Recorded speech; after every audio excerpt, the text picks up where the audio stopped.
So some big news dropped this morning, and with this video we're going to cover 3 very interesting PlayStation 5 stories. And if you could hit that like button on the video, thank you to those that do it, and as always, it's very much appreciated. Now, the stories I wanted to cover in this video include SpiderMan 2 details leaking, possibly the breaking news that multiple Square Enix studios have been bought, leading to possibly Sony acquiring the rest of Square Enix, and this God of War Ragnarok supposed rumored state of play. First, should Sony buy Square Enix or Capcom? These two companies are the companies that have been narrowed down by the public. Everybody's kind of pretty much looking at Capcom or Square Enix for the possible big Sony buyout. You guys already know where I stand. I'm going with Capcom, but that's just my situation. What about you? So comment below. Should Sony buy Square Enix or Capcom? Let me know down in the comments below. Now, diving into the first story of the video, this supposed God of War Ragnarok state of play. So this story is pretty quick. I've seen this image going around about a God of War Ragnarok state of play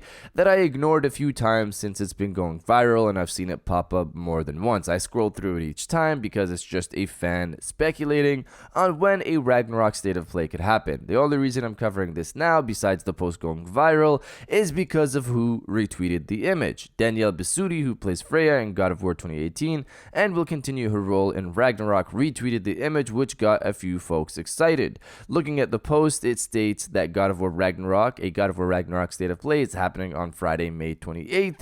This is already off, considering for years now state of plays have happened on Thursdays or Wednesdays consistently if you look back, going even all the way back to 2020.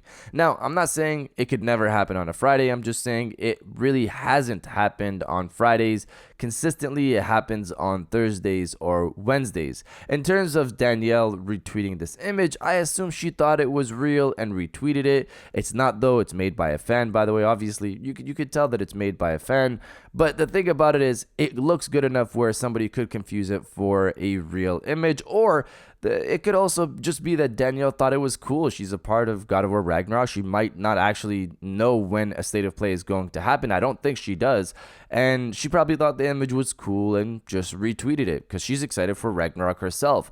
There's always the possibility of a God of War Ragnarok state of play happening in May, but May 27th probably is not that day. And at this point, they could just probably hold it in June around E3 time, even though, of course, E3 isn't happening this year. Now, diving into the second story of the video, SpiderMan 2 details. So this is just a rumor for now, but it makes sense in terms of how the game's gameplay will play out. I also assumed a similar gameplay mechanic before reading this post.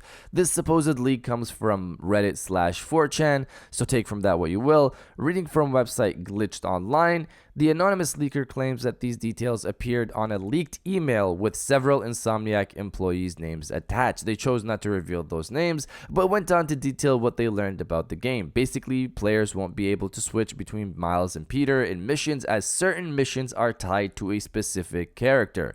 They'll then be able to free roam with that hero in between missions for side content. This is similar to what was accomplished in Ratchet & Clank Rift Apart last year, as well as games like Dragon Ball Z Kakarot and Fire Emblem Radiant Dawn.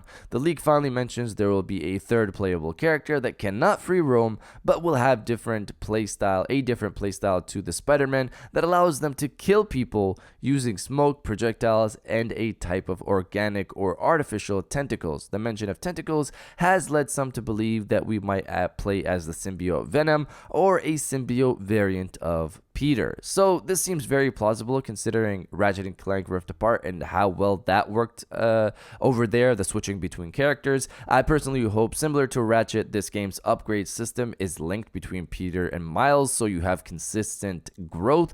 Peter and Miles play differently for sure, but they have they could have equivalent upgrades. For example, you upgrade something on Peter, and whatever the equivalent upgrade on Miles is, you get that as well when you upgrade it on Peter, or vice versa with Miles, and then Peter gets it afterwards. As for the third character, it does sound like Venom. Considering the ending of Spider-Man 1, I could see that happening, and seeing how that story unfolds could be very interesting. The part about killing people is also interesting. We can actually kill people ourselves in the game. Yes, Spider-Man PS4 had dark story points, but SpiderMan never kills. This definitely seems more mature than the first game. I wonder how graphic those kills are going to be. I don't expect them to be really graphic, but like Wolverine over there, I hope that's really graphic. But in Spider-Man, I don't expect that to be graphic, but the part about killing people, I want to see how that plays out. Hopefully we get a new trailer for Spider-Man 2 later this year, but you guys let me know if you want to play as Venom or not. Let me know down in the comments below. And now diving into the final story of the video, the breaking news from this morning that has led some to believe Sony is going to acquire Square Enix. So if you don't know, this morning it was revealed that Square Enix is selling off its Western division of developers over to Embracer.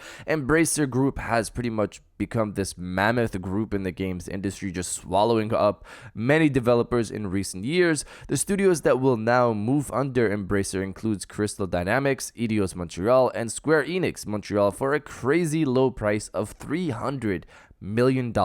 That's it. For people who don't know, Crystal Dynamics are the people behind Tomb Raider, while Eidos Montreal made the last year's Guardians of the Galaxy, which I enjoyed a lot. But to put that price into perspective, Insomniac Games alone was bought for, I believe, $225 million by Sony, which was a steal considering the quality the studio puts out. In terms of these three studios taken from Square Enix, those are also steals. They're not just taking those studios, they're taking IPs as well, including Tomb Raider, Legacy of Kain, Thief, Deus Ex, among more than 50 back catalog games according to the press release. All for $300 million.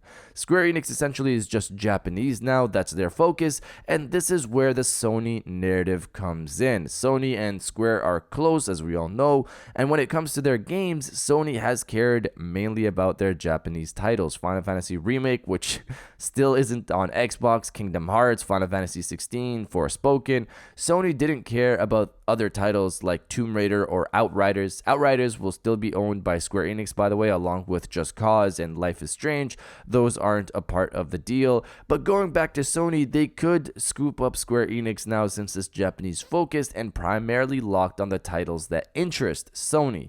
For me personally, I still want Capcom over Square Enix. They fill so many genres and have quality studios making great games, but it seems like Square Enix could be the publisher Sony buys, especially after this deal, making them Japanese focused. Of course, this is all just talk for now, but that Embracer deal is still crazy to wake up to and to take in. For $300 million, they got all of that. The positive side is those studios and IPs will remain multi-platform. But you guys let me know when you think the God of War Ragnarok state of play will happen. Let me know down in the comments below. And if you guys did enjoy this video, please hit that like button, as it always helps. To subscribe if you're new. I got new videos every Monday, Wednesday, and Friday. And now I'll check you guys out on the next one. And welcome back to the after show. This is the part of the video where we have a little fun. Down in the comments below if you're old, welcome back. If you're new, welcome. For today's thing, what I want you guys to do is to body, obliterate, destroy, and overall harass the comment section with "We need a date." I don't even need an event. Just give me a date for God of War Ragnarok. Just tell me the release date. Just drop a simple trailer. Tell me the release date. Let me pre-order it and I'm good to go. If you guys are on the same boat, destroy the comment section with "We need a date." And I'll definitely heart those comments like I always do because I appreciate everybody who stays to the end of my videos. And now I'll check you guys out on the next one.